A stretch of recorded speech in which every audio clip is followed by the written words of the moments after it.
நம்முடைய முருகப்பெருமான் அருவம் உருவமுமாகி அனாதியாய் பலவாய் ஒன்றாய் பிரம்மமாய் நின்ற சோதி குழம்பு.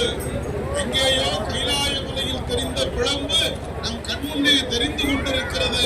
இதோ ஆறுமுக பெருமான் ஆரோகணித்து வந்து கொண்டிருக்கிறார். நம்முடைய துன்பங்களை போக்குவதற்காக, நம்முடைய நோயை போக்குவதற்காக, நம்முடைய வறுமையை போக்குவதற்காக அந்த வந்திருக்கிற முருகப்பெருமானுடைய திருவடிகளில் நம் எல்லோருடைய துணையும் இருக்கட்டும்.